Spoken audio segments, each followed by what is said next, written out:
I don't think it's just a Gibraltar thing, but Gibraltar, of course, is a jurisdiction that I'm very focused on. And I have to say that when I came down here to work, I felt, as a senior woman who was running a business down here, I felt very welcomed and included.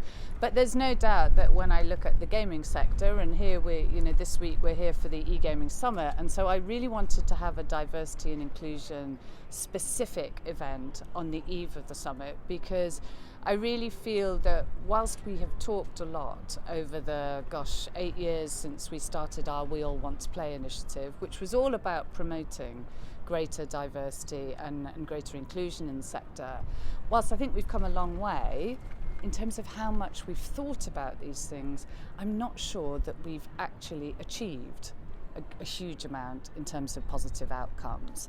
So that's really why I was sort of tentatively thinking, well, shall we run something the day before? Let's see what the level of interest is.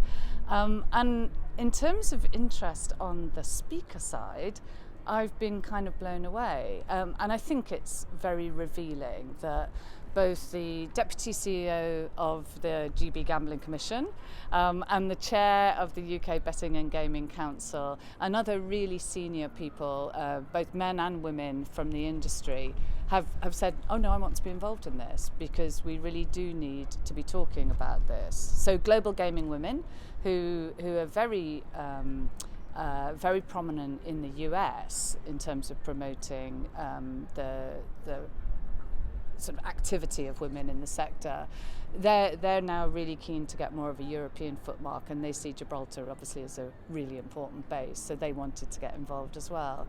So I'm delighted on that side.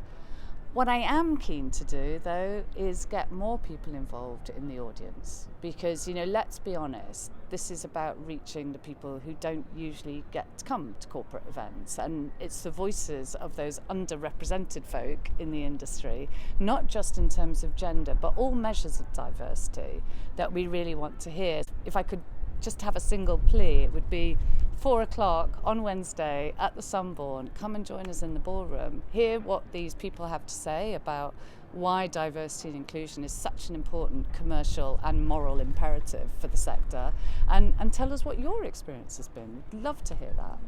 And in short, why is it so important? I think we've spent a long time now talking about the business case and why it's the right thing to do. And I hope nobody really needs convincing of that anymore. I think where we've really got some work to do to get it right is how you create real change without alienating or losing people along the way.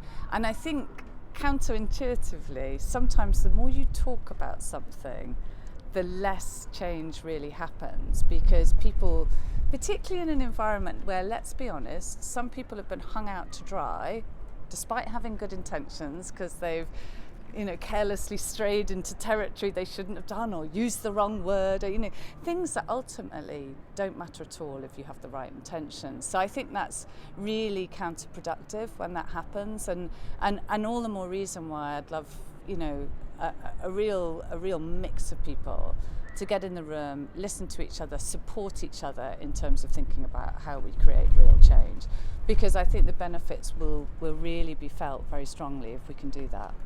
So if I can sort of paraphrase and sum up, talking about inclusion and change is not change in and of itself. No, particularly not when the only people who are talking about it are the people who are already in privileged positions like me. And that's what I have been increasingly aware of, that talking about why we need to be more diverse and inclusive when you're lucky enough to be in the room already, in the rooms of power, probably isn't going to give me or others like me quite the right perspective, which is why I'm so keen to get a much wider group of people involved in the conversation.